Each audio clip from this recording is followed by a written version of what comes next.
Vous savez très bien qu'il y a aussi une obligation que la femme, elle doit prier. Vous savez très bien qu'à l'époque, il n'y avait pas des livres. Donc, c'était que des hommes qui priaient. Et les femmes, ils n'avaient pas des livres, surtout aujourd'hui que les femmes ne savent pas lire, ils ont des livres phonétiques. Mais à l'époque, les femmes, ils priaient par cœur. L'importance de la prière, elle est de la même façon que c'est la prière qu'elle connecte l'homme à Dieu. Alors, la femme aussi, elle doit être connectée. Bien sûr, la femme, elle est connectée déjà avec Dieu par rapport à Nida, par rapport à la halak qu'elle fait, par rapport à la cacheroute. On compte beaucoup sur la cacheroute de la femme, lorsqu'elle cuisine, que tout est cachère. Bien sûr, elle a de la kataner, elle a le match des bougies Shabbat. Et bien sûr, la femme, elle s'occupe des enfants, elle s'occupe de son mari, qui va à la synagogue.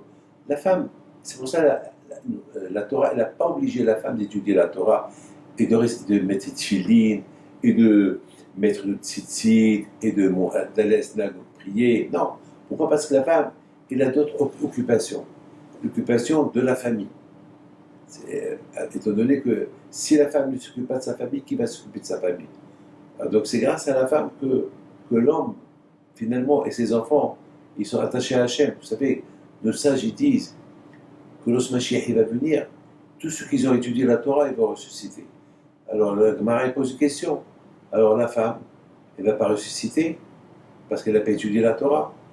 Et la Gemara, elle répond, non, justement, étant donné que la femme, elle s'occupe de l'éducation de ses enfants, elle s'occupe de l'éducation de son mari, c'est grâce à elle que son mari va à la synagogue. Et beaucoup de fois, le mari il va au cours de Torah le soir, il vient un peu tard, parce que vous savez qu'une fois, beaucoup de fois, ça arrive, que pendant l'étude, ils vont s'oublier, ils ne vont pas voir l'heure, et ils vont passer le temps.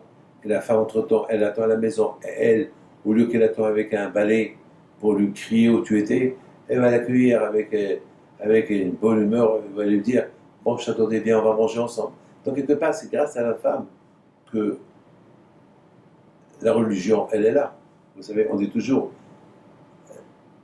lorsqu'on voit des belles fruits à côté, des belles fruits par terre, c'est qu'il y a un arbre à côté d'où ils sont tombés ces fruits. De même, c'est ce qu'on dit. S'il y a un grand tzaddik, c'est qu'il y a quelqu'un à côté de lui qui l'a aidé à être un grand tzaddik. Et qui? C'est la femme ou c'est la maman. Donc c'est la raison, étant donné que la femme, elle a cette importance devant Dieu, que c'est grâce à elle, parce qu'Hachem, il a donné une femme une intelligence particulière, la patience.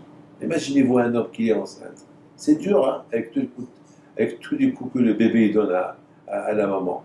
Hachem, il a donné à la maman, surtout la souffrance qu'elle a pendant qu'elle met au monde le bébé.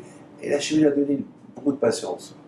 Et cette patience-là qu'elle utilise chez elle à la maison, avec son mari, avec ses enfants. Donc, uniquement par rapport à ça, elle a Olamaba. Et étant donné que tout ce que l'homme, toute une famille, elle dépend de la femme. C'est elle, d'ailleurs, c'est Schoenberg qui dit, c'est la femme qui construit, c'est la femme qui détruit. Donc, en général, les femmes, c'est eux ils ne font que construire. Donc, c'est la raison pourquoi, étant donné que la femme, elle a cette importance, c'est grâce à, comme dit Shlomo Meler, Ishak Shera Batabeta. Une femme cachère a construit sa maison. C'est extraordinaire. C'est la folie, ça. Combien Hakamim, il donne l'importance à la femme.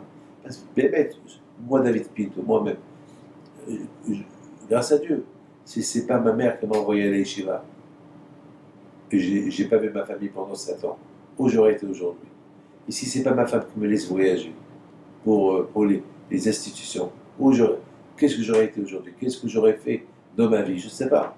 Donc c'est la raison pourquoi Hachem, il a donné à la femme une importance extraordinaire, que le fait qu'elle s'occupe de sa famille, elle a le paradis.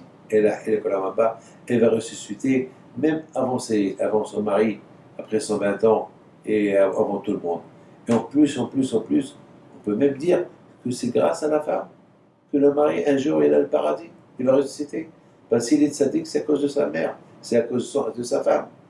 C'est la raison pourquoi les Hachamim disent que la femme, il n'est pas obligé d'étudier la Torah, qu'est-ce que vous savez? Mais quand même, il a une obligation de prier. Alors bien sûr, il faut qu'il trouve un temps pour prier. On voit, lorsqu'on va pèleriner les tzadikim, on voit toujours c'est les femmes qui prient. Alors que les hommes, ils prient pour le business, les hommes, ils prient pour toutes les choses qui sont, disons, commerce, business, s'ils ont des problèmes. Mais moi, la femme, elle va prier pour son mari, pour ses enfants, pour la paix, pour le monde, pour toute la famille. Donc c'est important que la femme, elle trouve un peu de son temps pour mettre ses mains dans les yeux. Il prie, c'est lire. Alors elle lit avec le livre, et c'est pas lire, alors qu'elle lit par cœur, qu'elle prie par cœur, on voit qu'elle se connecte directement avec le bon Dieu. Et si elle peut faire une hamida par jour, c'est super. Que le bon Dieu protège jamais qu'elle soit.